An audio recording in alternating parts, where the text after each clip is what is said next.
মেয়েও না মানলো, ছেলেও না মানলো, কিন্তু আমরা ইয়া মানি না। ঘরে একটা রুম, দুইটা রুমের মধ্যে একটা রুমের মধ্যে আটকে ওর কাছে বিবাহ দিছে। মেয়েরা না রাখলে 10 লাখ টাকা দিবে। আমার স্বামীর কল্লায় দাও ধরছে, আমার কল্লায় দাও ধরছে, এই মেয়ে না নিলে আমাকে কল্লা খাইতে হবে। ওয়ালটন ফ্রিজ কিনে অনেকের মতো আপনিও হয়ে যেতে পারেন মিলেনিয়াল। সেরা পণ্যের সেরা অফার। করোনার পর দিয়ে স্কুলে যায় না, দেখে আর স্কুলে যায় না। করোনাতে পড়া বন্ধ গেছে, এলে আর কলেজে আর যায় না, আর পড়ে লেখে না।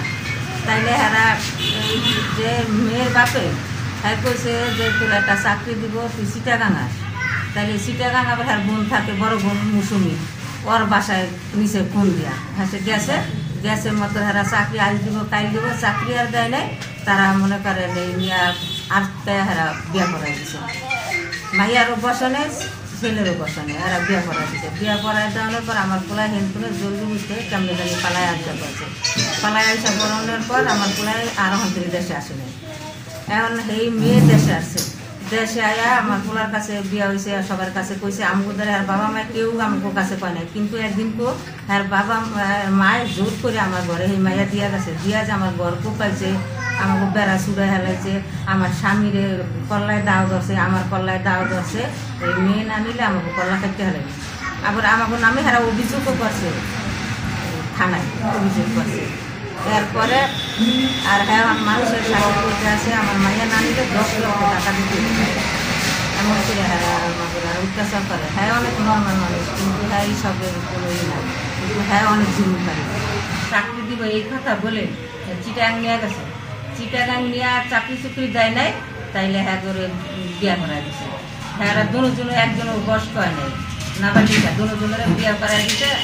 আটটায় বিয়া করানোর পর আমার ছেলে হেনতে কেমন জানি পলায় আসা, নয়ন সিদ্ধার হেনতেন পলাইয়া ঢাকা গেছে।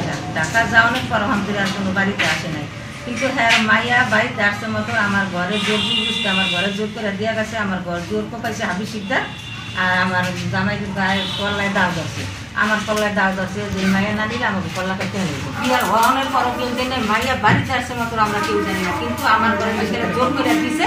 এখানে আমি জানি যে আমার ছেলের সাথে মাইয়া হাবি সিদ্ধার মাইয়া সুবান্নারে বিয়ে দিয়েছে, মানুষ সিদ্ধার এইখানে আমরা জানি। যেটা আমার ঘরে জোর করে দিয়েছে, আমি জোর করে দিয়েছি মতো আমি ঘর বের করে দিয়েছিলাম।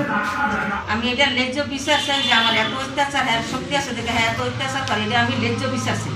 এরকম করে আমার ছেলের কাছে বিয়ে লেগে এমন করলো, এটার আমি লেজ্জ বিশ্বাস চাই। চাকরির ঈদে হাইয়া হ্যাঁ চিটাগাং নিয়ে বিয়া করাইছে, মাইয়াও না পারলো, পোলাও না পারলো। এই বিয়া আমি মানি না, এই বিয়া আমি চাই না, কিন্তু আমি লেজ্জ বিশ্বাস চাই। আমার বোন ভূতের সাথে ওই মেয়ে ই দিয়ে নিয়া চিটাগাং নিয়া চট্টগ্রাম নিয়া ওই মেয়ের বাপে কয় আমার তোর চাকরি মা এনে মৌসুমি এনে থাকে, মেয়ের বড় বোনে নিয়ে হ্যাঁ এনে নিয়ে বিবাহ করিয়া হ্যাঁ হ্যাঁ পোলা পলাই হ্যাঁ করছে।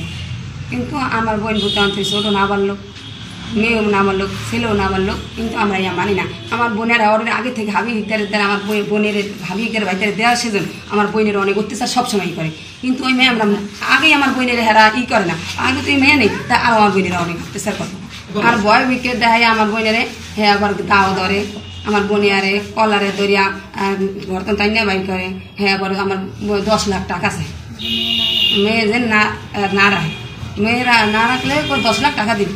তার মেয়ে থাকে চিটাগাং, আর আমার ছেলে লেখাপড়া করছে তোর এই দেশের লেখাপড়া শামসুর রহমান কলেজে। পড়ার পরে ওরা ওই আমার বাইক কইছে তোর একটা চাকরি তুই বেকার বলেছ, তোর একটা চাকরি দিন এ কয়া নিয়ে ওর জোর পূর্ব নিয়ে ওনে ঘরে একটা রুম, দুইটা রুমের মধ্যে একটা রুমের মধ্যে আটকে ওর কাছে বিবাহ দিছে। বিবাহ দেওয়ার পরে আমার ছেলে অন্তন যেমনি পলায়া অন্তন আয় করছে। আবার পরে অন্তরে কোনো খবর টবর নাই, ফোন কোনো যোগাযোগ নেই আমার লগে। এরপরে একদিন হঠাৎ ওই মেয়ে আমার ঘরে উঠাই দিছে, মেয়ে উঠানো দাঁড়া হয়েছে ঘরে উঠাই দিছে। উঠাই দেওয়ার পরে আমি এই আমার কয়েক তুই এদিকে যদি আমার মেয়ে না রাখোস তা তোর কলাকে টেলেন, তোর স্ত্রীর কলাকে টেলেন, ঘরের 2-3টা কোপ। হ্যাঁ এরপরে লাইটটা একটা বেড়া ছুটে ফেলেছে।